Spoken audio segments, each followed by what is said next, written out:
RCB. Hi friends, ಎಲ್ರಿಗೂ ನಮಸ್ಕಾರ. ಎಲ್ಲರೂ ಹೇಗಿದ್ದಾರೆ? ಎಲ್ಲರೂ ಚೆನ್ನಾಗಿದ್ದಾರೆ ಅಂತ ಅನ್ಕೊಂತೀನಿ. ಇವತ್ತಿನ ಒಂದು ವಿಡಿಯೋಗೆ ಎಲ್ರಿಗೂ ಸ್ವಾಗತ. ಇವತ್ತಿನ ಒಂದು ವಿಡಿಯೋದಲ್ಲಿ ನಾವು RCB ಮತ್ತು GT ತಂಡದ ನಡುವಿನ ಒಂದು ಪಂದ್ಯದ ನಂತರದ ಒಂದು ಅನಾಲಿಸಿಸ್ ಬಗ್ಗೆ ನೋಡೋಣ. ಇವತ್ತು ಯಾಕೆ ಇಷ್ಟು ಖುಷಿಯಾಗಿದ್ದೀನಿ ಅಂತಂದರೆ, ಇವತ್ತು ನಾನು ಪ್ರೆಡಿಕ್ಟ್ ಮಾಡಿದ್ದೆ RCB ಟಾಸ್ನ ಕೂಡ ಗೆಲ್ಲುತ್ತೆ, ಬೌಲಿಂಗ್ ತಗೊಳುತ್ತೆ, ಅದಾದಮೇಲೆ ಆರಾಮಾಗಿ ಚೇಸ್ ಮಾಡುತ್ತೆ ಕೂಡ ಅಂತ ಹೇಳಿದ್ದೆ. ನಾನು ಹೇಳಿದ ಥರನೇ ಆಗಿದೆ ಇವತ್ತು. ಅದಕ್ಕೆ ತುಂಬ ಖುಷಿಯಾಗಿದ್ದೀನಿ ಇವತ್ತೇನಂತಂದರೆ RCBದವರು ಇದು ಚಿನ್ನಸ್ವಾಮಿ ಸ್ಟೇಡಿಯಂ ಅಂದರೆ ನಮ್ಮ ಮನೆ ಅಂಗಳದ ಇವತ್ತಿನ ಒಂದು ಕೊನೆಯ ಒಂದು ಪಂದ್ಯ ಆಗಿತ್ತು. ಅಂದರೆ ಈ ಪಂದ್ಯ ಆದಮೇಲೆ ನಮ್ಮ ಲೀಗ್ ಹಂತದ ಪಂದ್ಯಗಳು ನಮ್ಮ ಒಂದು ಬೆಂಗಳೂರಲ್ಲಿ ನಡೆಯೋದಿಲ್ಲ. ಯಾಕಂತಂದರೆ ಸೀಸನ್ಗಿಂತ ಮುಂಚೆನೇ ಆಗಿತ್ತು, ಕೇವಲ 5 ಪಂದ್ಯಗಳು ಮಾತ್ರ ಚಿನ್ನಸ್ವಾಮಿ ಸ್ಟೇಡಿಯಮಲ್ಲಿ ಆಡೋದು, ಇನ್ನೂ 2 ಹೋಮ್ ಪಂದ್ಯಗಳನ್ನು ರಾಯ್ಪುರಲ್ಲಿ ಆಡ್ತಾರೆ ಅಂತ ಅಂದು ಫಿಕ್ಸ್ ಆಗಿತ್ತಲ್ಲ. ಇವತ್ತು ಒಂದು ಕೊನೆಯ ಪಂದ್ಯ. ಇವತ್ತಿನ ಒಂದು ಪಂದ್ಯದಲ್ಲಿ ಗುಜರಾತ್ ಮತ್ತು RCBಯಲ್ಲಿ ಟಾಸ್ ಸ್ಟಾರ್ಟ್ ಆಯಿತು. ಟಾಸಲ್ಲಿ ಏನಾಯ್ತು ಅಂದರೆ, ರಜತ್ ಪಟಿದಾರ್ ಅವರು ಟಾಸ್ನ ಗೆದ್ದುಬಿಟ್ಟು ಅವಾಗಲೇ ಹೇಳ್ಬಿಟ್ರು, ನಾವು ಚೇಸೇ ಮಾಡ್ತೀವಿ, ಇದು ಚಿನ್ನಸ್ವಾಮಿ ಸ್ಟೇಡಿಯಂ ಇದೆ, ಚೇಸ್ಗೆ ಸ್ವಲ್ಪ ಹೆಲ್ಪ್ ಇದೆ ಅಂತ ಹೇಳಿದ್ರಲ್ಲ, ಅದಕ್ಕೆ ಚೇಸ್ ಮಾಡ್ತೀವಿ ಅಂತ ಹೇಳಿದ್ರು. ಅದಾದಮೇಲೆ ಇನ್ನು ಗುಜರಾತ್ ಅವರು ಬ್ಯಾಟಿಂಗ್ ಬಂದರು. ಗುಜರಾತಲ್ಲಿ 11ಲ್ಲಿ ಒಂದು 2-3 ಚೇಂಜಸ್ ಇದೆ. ಒಬ್ಬರು ಲೆಫ್ಟ್ ಆರ್ಮ್ ಸ್ಪಿನ್ನರ್ ಬಂದಿದ್ದರು. ಅದಾದಮೇಲೆ ಈ ಕಡೆ ಜೇಸನ್ ಹೋಲ್ಡರ್ ತೊಗೊಂಬಂದಿದ್ರು. ನಾನು ಇಷ್ಟು ದಿನ ವೇಟ್ ಮಾಡಿದೆ, ಜೇಸನ್ ಹೋಲ್ಡರ್ ಅಂತ ಪ್ಲೇಯರ್ನ ಯಾಕೆ ಅವ್ರು ಗುಜರಾತ್ ಅವರು ಬೆಂಚಲ್ಲಿ ಇಟ್ಟಿದ್ದಾರೆ ಅಂತ ಅಂದ್ಕೊಂಡೆ. ಬಟ್ ಇವತ್ತು ತಂದರು ಮ್ಯಾಚಲ್ಲಿ. ಅದಾದಮೇಲೆ ಏನಾಯ್ತು ಅಂದರೆ, ಅವರು ಫಸ್ಟ್ ಬ್ಯಾಟಿಂಗ್ ಬಂದಾಗ ಇದೊಂದು ನಮ್ಮ RCB ಮೇಲೆ ಯಾಕೆ ಈ ಥರ ಏನು ಗೊತ್ತಿಲ್ಲ. ನಮ್ಮ RCB ಮೇಲೆ ಆಗುತ್ತಾ, ಎಲ್ಲ ಟೀಮ್ ಮೇಲೆ ಆಗುತ್ತಾ, ಯಾರು ಇಡೀ ಸೀಸನಲ್ಲಿ ಫಾರ್ಮಲ್ಲಿ ಇರಲ್ವೋ ನಮ್ಮ RCB ಮೇಲೆ ಹೊಡಿತಾರೆ. ಇವತ್ತು ಕೂಡ ಹಂಗೆ ಆಯ್ತು ನೋಡ್ರಿ. ಸಾಯಿ ಸುದರ್ಶನ್ ಇಡೀ ಒಂದು ಸೀಸನಲ್ಲಿ 150 ಬಿಟ್ಟರೆ ಎಲ್ಲ ತುಂಬ ಸ್ಟ್ರಗಲೇ ಮಾಡ್ತಿದ್ರು. ಇವತ್ತು ಬರ್ತಾ ಅಂದರೆ ಸಾಯಿ ಸುದರ್ಶನ್ ಆಟ ಸ್ವಲ್ಪ ಇಷ್ಟ ಆಗುತ್ತೆ ನಮ್ಮ RCB ಫ್ಯಾನ್ಸ್ ಆದ್ರೆ. ಅವ್ನು ಯಾವ ಥರ ಆಡ್ತಾನೆ ಅಂದರೆ, ದೊಡ್ಡ ಶಾಟ್ ಆಗಲಿ, ವೈಭವ್ ಸೂರ್ಯವಂಶಿ ಥರ ರಪ ಹೊಡೆಯುವಂಥ ಬ್ಯಾಟ್ಸ್ಮನ್ ಅಲ್ಲ, ಟೆಕ್ನಿಕಲಿ ಸೌಂಡ್ ಇರುವಂಥ ಬ್ಯಾಟ್ಸ್ಮನ್. ಚೆನ್ನಾಗಿ ನೆಲದ ಮೇಲೆ ಪ್ರಾಪರ್ ಕ್ರಿಕೆಟಿಂಗ್ ಶಾಟ್ಸ್ ಆಡ್ತಾನೆ ನೋಡ್ರಿ. ಪ್ರಾಪರ್ ಕ್ರಿಕೆಟಿಂಗ್ ಶಾಟ್ಸ್ ಆಡ್ಬಿಟ್ಟು ಇವತ್ತು ಭರ್ಜರಿಯಾಗಿ 100 ಹೊಡೆದ್ಬಿಟ್ಟ. ಒಂದು ಟೈಮ್ ಪವರ್ ಪ್ಲೇಯಲ್ಲಿ ಏನು ಅನಿಸ್ತಂದರೆ, 64 ನೋ ಲಾಸ್ ಇದ್ದಾಗ ನಮ್ಗೆ ಯಾಕೋ ಒಂಥರ ಆಯಿತು. ನಮ್ಮ ಬೌಲಿಂಗ್ ಆಟ ಇಷ್ಟು ಚೆನ್ನಾಗಿದ್ರು ಒಂದು ವಿಕೆಟ್ ಕೂಡ ತೆಗಿಯೋಕೆ ಆಗ್ತಾ ಇಲ್ಲಲ್ವ. ಇವತ್ತು ಏನಾಗ್ತಿದೆ ನಮ್ಮ RCBಗೆ ಅಂತೇಳಿ ನಮ್ಗೆ ಗೊತ್ತಾಗಲಿಲ್ಲ. ಆ ಒಂದು ಟೈಮಲ್ಲಿ ಇಬ್ಬರು ಚೆನ್ನಾಗಿ ಆಡಿದ್ರು.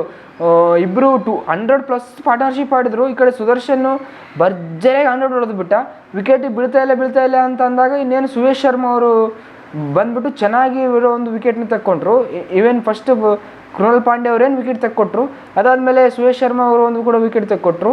ನಂತರ 100 ಹೊಡೆದಿರ್ತಕ್ಕಂಥ ಬ್ಯಾಟ್ಸ್ಮನ್ ಕೂಡ ಔಟ್ ಆಗಿಬಿಟ್ಟ ಸುದರ್ಶನ್.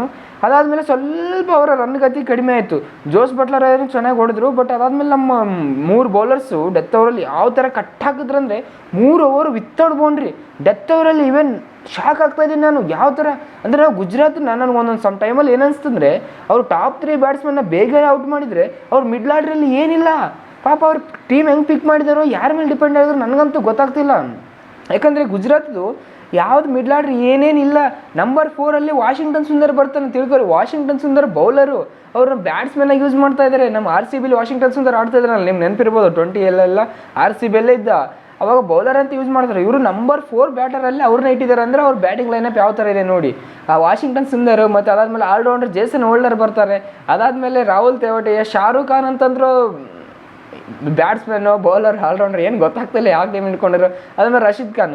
ಅಂದರೆ ಅವ್ರು ಟಾಪ್ 3 ಬ್ಯಾಟ್ಸ್ಮನ್ ಬಿಟ್ಟರೆ ಗುಜರಾತಲ್ಲಿ ಏನೇನಿಲ್ಲ. ಆ ಥರ ಒಂದು ಬ್ಯಾಟ್ಸ್ಮನ್. ಇವತ್ತು ಕೂಡ ಅದೇ ಥರ ಆಯ್ತು ನೋಡ್ರಿ. ಲಾಸ್ಟ್ ಓವರು ಅವ್ರು ರಸಿಕ್ದಾರ್ಗೆ ಏನಾದರೂ ಇಂಜರಿ ಆಗಲಿಲ್ಲ ಅಂತಂದರೆ 200 ಕೂಡ ಆಗ್ತಾ ಇಲ್ಲ. ನಿಜವಾಗ್ಲೂ ಹೇಳ್ತೀನಿ, 200 ಕೂಡ ಆಗ್ತಾನೆ ಇರಲಿಲ್ಲ. ಅಲ್ಲಿ ರಸಿಕ್ದಾರ್ಗೆ ಇಂಜುರಿ ಆಯಿತು. ಅದಾದಮೇಲೆ ಕೃಣಾಲ್ ಪಾಂಡೆ ಏನು ಲಾಸ್ಟ್ ಓವರ್ ಹಾಕಿ ಸ್ವಲ್ಪ ಓಡಿಸ್ಕೊಂಡಿರೋದ್ರಿಂದ 200 ಆಯಿತು. ಅದಾದಮೇಲೆ ಬಂತು ನೋಡ್ರಿ RCB ಚೇಂಜ್ ಸ್ಟಾರ್ಟ್ ಆಯಿತು. ಇವತ್ತು ನಮ್ಮ RCB ಪ್ಲೇಯಿಂಗ್ ಲೆವೆನಲ್ಲಿ ಏನೋ ಸಾಲ್ಟಿಗೆ ಇಂಜುರಿ ಆಗುತ್ತೆ ಅಂತೆ. ಅದು ಎಷ್ಟು ಮಟ್ಟಿಗೆ ಸತ್ಯನೋ ನಿಜನೋ ಗೊತ್ತಿಲ್ಲ. ಬೆತಲ್ ತಂದಿದ್ರು. ಬೆತಲ್ ಅವರು ಇಂಪ್ಯಾಕ್ಟ್ ಪ್ಲೇಯರ್ ಆಗಿ ಬಂದುಬಿಟ್ಟು ವಿರಾಟ್ ಕೊಹ್ಲಿ ಜೊತೆ ಒಂದು 2 ಓವರಲ್ಲಿ ಚೆನ್ನಾಗಿ ಕಾಣಿಸಿದ್ರು. ಅದಾದಮೇಲೆ ಬೆತಲ್ ಅವರು ಕಟ್ ಹೊಡೆಯೋದಕ್ಕೆ ಹೋಗಿ ಔಟ್ ಆದರು. ಅದಾದಮೇಲೆ ಬಂತು ನೋಡ್ರಿ ಮ್ಯಾಚ್ ಅಂತಂದರೆ, ಮ್ಯಾಚ್ ನೋಡ್ರಿ ಅಲ್ಲಿಂದ ಹೆಂಗೆ ಸ್ಟಾರ್ಟ್ ಆಯ್ತಂದರೆ, ವಿರಾಟ್ ಕೊಹ್ಲಿ ಅವರು ಈ ಕಡೆ ನಮ್ಮ ಕನ್ನಡಿಗ ಪಡಿಕಲ್ ಅಂದರೆ ಫಸ್ಟ್ ಬಾಲೆ 6 ರಬಾಡಾಗೆ, ಅದು 150 ಆಗ್ತಾ ಇದ್ದಾನೆ ರಬಾಡ. ಓವರಲ್ಲಿ 150 ಸ್ಪೀಡ್ ಹಾಕುವಂಥ ಒಂದು ರಬಾಡಾಗೆ ಫುಲ್ಲು ಧ್ವಂಸ ಮಾಡಿ ಅಟ್ಯಾಕ್ ಮಾಡೋಕತ್ತಾನೆ. ಫಸ್ಟ್ ಬಾಲೆ 6 ಇಂಟೆಂಟ್ ಯಾವ ಥರ ಇತ್ತು ಅದು ಪಡಿಕಲ್ದಂದರೆ, ರಪ ಹೊಡೆಕತ್ತೀನಿ ಬಂದಾಗ್ಲಿದ್ದ. ಎಂಥ ಇಂಟೆಂಟ್ನ ತೋರಿಸಿದ್ನಂದರೆ, ಅವರಿಬ್ಬರು ಪಾರ್ಟ್ನರ್ಶಿಪ್ಪು 100 ಪಾರ್ಟ್ನರ್ಶಿಪ್ಪಲ್ಲಿ ಫುಲ್ ಒಂದು ಸೈಡ್ ಮಾಡಿಬಿಟ್ರು ಗೇಮ್ನ. ಈ ಕಡೆ ಯಾವ ಥರ ಆಡಿದ್ರು ಸುದರ್ಶನ್ ಮತ್ತು ಗಿಲ್ಲು. ನಮ್ಮ ಕಡೆ ಕೊಹ್ಲಿ ಮತ್ತು ಪಡಿಕಲ್ ತುಂಬ ಚೆನ್ನಾಗದು. ಎಸ್ಪೆಷಲಿ ವಿರಾಟ್ ಕೊಹ್ಲಿನ ನಮ್ಮ ವಿರಾಟ್ ಕೊಹ್ಲಿನ ಯಾವಾಗಲೂ ಗೇಮಿಂದ ತೆಗಿಯೋಂಗಿಲ್ಲ. ಅವರು ವಿರಾಟ್ ಕೊಹ್ಲಿಗೆ ಫಸ್ಟ್ ಬಾಲೇ ಜೀವದಾನ ಕೊಟ್ಟರು. ವಾಷಿಂಗ್ಟನ್ ಸುಂದರ್ಗೆ ಮತ್ತೆ ನಾವು ಟ್ಯಾಂಕ್ಸ್ ಹೇಳಬೇಕು. ಫಸ್ಟ್ ಬಾಲೇ ಈಸಿ ಕ್ಯಾಚ್, ಅದು ಇಷ್ಟು ಕೈಯಲ್ಲಿ ಬಂದುಬಿಟ್ಟಿದೆ, ಅದನ್ನು ಈಸಿಯಾಗಿ ತುಬುಕ್ಕಂತ ಬಿಟ್ಬಿಟ್ಟ.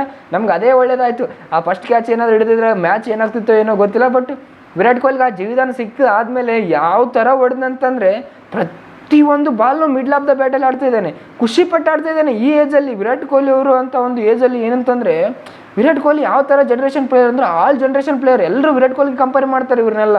ವಿರಾಟ್ ಕೊಹ್ಲಿಗೆ ಕಂಪೇರ್ ಮಾಡೋಕ್ಕಿಂತ ಮುಂಚೆ ವಿರಾಟ್ ಕೊಹ್ಲಿ ಆಟ ತಿಳಿಬೇಕು. ವಿರಾಟ್ ಕೊಹ್ಲಿ ತಮ್ಮ ಸೀನಿಯರ್ ಆಗಿರ್ತಂಥ ಸಚಿನ್ ತೆಂಡೂಲ್ಕರ್ ಅವರೆಲ್ಲ ಇದ್ರು IPL ಅಲ್ಲಿ. ಆ ಟೈಮಲ್ಲಿ ಕೂಡ ಆರೆಂಜ್ ಗ್ಯಾಪಲ್ಲಿ ರೇಸಲ್ಲಿ ಇರ್ತಿದ್ದ.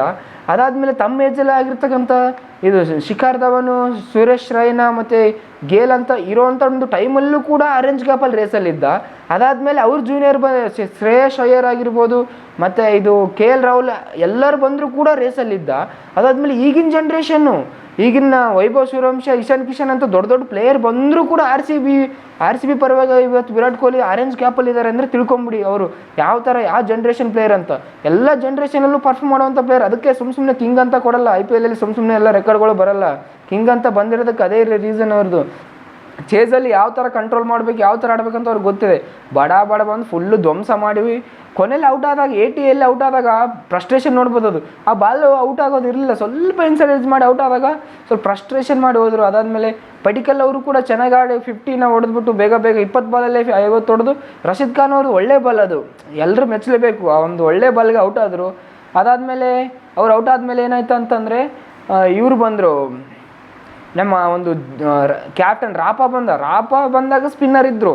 ಕಲಾಸ್ ಇವತ್ತು ಸ್ಪಿನ್ಗೆ ಹೊಡಿತಾನಂತ ಗೊತ್ತಾದ್ಮೇಲೆ ಒಂದು 6 ಹೊಡೆದ. ಅದಾದಮೇಲೆ ರಾಪ ಕೂಡ ಔಟ್ ಆದ. ಏನಾಯ್ತಿದೆ ಅಂದ್ಕೊಂಡಿವಿ. ರಾಪ ಅಷ್ಟು ಸ್ಪಿನ್ನರಿಗೆ ಹೊಡೆಯುವಂಥ ಬ್ಯಾಟ್ಸ್ಮನ್, ಅವರು ಸ್ವಲ್ಪ ಔಟ್ ಆದರು. ಅದಾದಮೇಲೆ ಜಿತೇಶ್ ಶರ್ಮಾ ಲಾಸ್ಟ್ ಮ್ಯಾಚಿನ ಒಂದು ಸೋಲಕ್ಕೆ ಕಾರಣ ಆಗಿರೋ ಬ್ಯಾಟ್ಸ್ಮನ್ ಇವತ್ತು ಬಂದ್ಬಿಟ್ಟು ಚೆನ್ನಾಗಿ ಹೊಡೆದೆ. 2 ಶಾಟ್ ಇವೇನು ಒಪ್ಕೋಬೇಕು. ಜಿತೇಶ್ ಶರ್ಮಾ ಇವರು ಇವತ್ತು ಕ್ಯಾಮಿಯೋ ಆಡಿ ಔಟ್ ಆಗಿರ್ಬೋದು, ಬಟ್ 2 ಸಿಕ್ಸು ಕ್ವಾಲಿಟಿ ಸಿಕ್ಸ್ಗಳು ಹೊಡೆದ. ಒಂದು 6 ಒಂದು ಬೌಂಡ್ರಿ ಏನು ಹೊಡೆದಲ್ಲ, ಒಂದು ಒಟ್ಟು ಕ್ವಾಲಿಟಿ ಇತ್ತು ಆ ಶಾಟ್ಗಳಲ್ಲಿ. ಇವತ್ತು ಚೆನ್ನಾಗಿ ಹೊಡೆದ ಔಟ್ ಆದ. ಅದಾದಮೇಲೆ ನಮ್ಮ ಕೃಣಾಲ್ ಪಾಂಡ್ಯನ ಕಳಿಸ್ಬಿಟ್ರು. ರೊಮಾರಿ ಶೆಪರ್ಡ್ ಬರ್ತಾರೆ ಅಂದ್ಕೊಂಡೆ, ಕೃಣಾಲ್ ಪಾಂಡ್ಯನ ಕಳಿಸಿದ್ರು. ಕೃಣಾಲ್ ಪಾಂಡ್ಯ ಇವತ್ತು ಸಿಟ್ಟಿಗೆದ್ದು ಬಂದಿದ್ದ. ನನ್ನ ಬೌಲಿಂಗಲ್ಲೇ ಹೊಡಿತೀರನಪ್ಪ ನೀವು ಅಂತಂದು. ಇವತ್ತು ಬಾಲಿಂಗಲ್ಲಿ ಹೊಡಿಸ್ಕೊಂಡೆಲ್ಲ 19 ರನ್ ಏನು ಅಂತಂದು ಬ್ಯಾಟಿಂಗಲ್ಲಿ ಬಂದು ಹೊಡೆದ್ಬಿಟ್ಟೆ ನೋಡಿರಿ. ರಾಪ ಹೊಡೆದ. ಟೀಮ್ ಡೇವಿಡ್ ಫಿನಿಶ್ ಮಾಡಿದೆ. ಒಂಥರ ಈಸಿ ಗೇಮ್ ಇತ್ತು. ಕೃಣಾಲ್ ಪಾಂಡ್ಯ ಟೀಮ್ ಡೇವಿಡ್ ಬಂದಾಗ ಗೇಮ್ ಎಲ್ಲ ಸೆಟಲ್ ಆಗಿತ್ತು. ಎಲ್ಲಿ ಸೆಟಲ್ ಆಯ್ತು ಅಂತಂದರೆ, ವಿರಾಟ್ ಕೊಹ್ಲಿ ಮತ್ತು ಪಡಿಕಲ್ ಆಡುವಾಗಲೇ RCB ಮ್ಯಾಚಸ್ ಸೆಟ್ಲ್ ಆಗಿಬಿಟ್ಟಿತ್ತು. ಅಲ್ಲಿದ್ದನೇ ಈಸಿ ಚೇಂಜ್ ಮಾಡಿದ್ವಿ. ಈ ಸಲ 200 ಅನ್ನೋದೆಲ್ಲ ಯಾಕೋ ಈಸಿ ಚೇಂಜ್ ಆಗ್ತವೆ. ಎಸ್ಪೆಷಲಿ ವಿರಾಟ್ ಕೊಹ್ಲಿ ಅಂತ ಒಂದು ಬ್ಯಾಟ್ಸ್ಮನ್ ನಮ್ಮ ಟೀಮಲ್ಲಿ ಇದ್ದಾರೆ ಅಂತಂದರೆ, ನಮ್ಮೊಂದು ಫೇವ್ರೇಟ್ ಪ್ಲೇಯರ್ ಆಗಿರುತ್ತೆ ಅಂದರೆ ಆರಾಮ್ಸೆ ಚೇಂಜ್ ಮಾಡ್ತಾರೆ. ಯಾಕಂದರೆ ಯಾವುದೇ ಒಂದು ಟೆನ್ಷನ್ ಇರಲಾರ್ದ ಒಂದು ಫ್ಯೂರ್ಲೆಸ್ ಆಗಿರ್ತಕ್ಕಂಥ ಒಂದು ಬ್ಯಾಟ್ಸ್ಮನ್. ಮತ್ತೆ ಏನಾಯ್ತು ಅಂದರೆ, ಈ ಸೀಸನ್ನಲ್ಲಿ ಆರೆಂಜ್ ಕ್ಯಾಪ್ಗಲ್ಲಿ ಹೈಯೆಸ್ಟ್ ರನ್ಗಳು ಗೆಟರ್ ಆಗಿದ್ದಾರೆ ವಿರಾಟ್ ಕೊಹ್ಲಿ. ಫಸ್ಟ್ನೇ ಸ್ಥಾನದಲ್ಲಿದ್ದಾನೆ. ಒಂದು ಯಾಕಾರ ಎಂಟ್ರಿ ಅಂತಲೇ ಹೇಳ್ಬೋದು ಆರೆಂಜ್ ಕ್ಯಾಪ್ಗೆ. ವಿರಾಟ್ ಕೊಹ್ಲಿ ಬಂದರೆ ಅಂದರೆ ಗೊತ್ತಾಗುತ್ತೆ ಎಲ್ಲ ಟೀಮ್ಗಳಿಗೆ. 2016 ಒಂದು ಫಾರ್ಮ್ನ ಇವತ್ತು ರಿಪೀಟ್ ಮಾಡ್ತಾ ಇದ್ದಾರೆ. ಇನ್ನು ನೋಡೋಣ, ಇವತ್ತು ಟೀಮ್ ಎಲ್ಲ ಕ್ಲಿಕ್ ಆಗಿದೆ. ಬೌಲಿಂಗ್ ಭಾಗದಲ್ಲಿ ಕೂಡ ಸ್ವಲ್ಪ ಕ್ಲಿಕ್ ಆಯಿತು. ಬ್ಯಾಟಿಂಗಲ್ಲಿ ಅಂತಲೂ ಧ್ವಂಸ ಮಾಡಿಬಿಟ್ಟಿದೆ. ಇನ್ನು ಮುಂದಿನ ಮ್ಯಾಚು ನಾವು ಹೋಗ್ತೀವಿ ಡೆಲ್ಲಿಯಲ್ಲಿ ಇನ್ನೊಂಚೂರು ಸ್ವಲ್ಪ ಅಲ್ಲಿ ರಿವೆಂಜ್ ತೊಗೋತದೆ ಇದೆ. ಅಲ್ಲಿ ಕೂಡ ರಿವೆಂಜ್ ತೊಗೊಂಡ್ಬಿಟ್ಟು ಮತ್ತೆ ನಾವು GTಗೆ ಹೋಗ್ತೀವಿ ಅವ್ರ ಮನೆಗೆ. ಅಲ್ಲಿನ ಹೊಡೆದು ಗೆಲ್ಸಿ ಧ್ವಂಸ ಮಾಡಿ ಬರ್ತೀವಿ. ಈ ಸೀಸನ್ ನಾವು ಆಡಕ್ಕೆ ಬಂದಿದ್ದೀವಿ ಅಂತ ಫಸ್ಟ್ ಮ್ಯಾಚೇ ನಾವು ಹಿಡಿದ್ವಿ. ಅಷ್ಟೇ ನೋಡ್ರಿ, ಏನಿಲ್ಲ, ಈಸಿ ಗೇಮ್ ಇದು. ವಿರಾಟ್ ಕೊಹ್ಲಿ ಅವರು ಒಂದು ಅಬ್ಬರದ ಬ್ಯಾಟಿಂಗ್, ಪಡಿಕಲ್ ಅಬ್ಬರದ ಬ್ಯಾಟಿಂಗು. ಇನ್ನೇನಿಲ್ಲ ಗೆಲ್ತಾನೆ ಇರ್ತೀವಿ, ಮುಂದಕ್ಕೆ ಹೋಗ್ತಾನೆ ಇರ್ತೀವಿ, ಕಪ್ಪು ಡಿಫೆನ್ಸ್ ಮಾಡ್ಕೊತೀವಿ ಅಂತ ಹೇಳೋದಕ್ಕೆ ಇಷ್ಟಪಡ್ತೀನಿ. ಇನ್ನು ಇಷ್ಟೊತ್ತು ಒಂದು ಪೇಷನ್ಸಿಂದ ನಾನು ವೀಡಿಯೋ ನೋಡೋದಕ್ಕಾಗಿ ಎಲ್ರಿಗೂ ಧನ್ಯವಾದಗಳು. ಕೈ ಮುಗಿತ ಧನ್ಯವಾದಗಳನ್ನ ತಿಳಿಸ್ತಾ ಇದ್ದೀನಿ.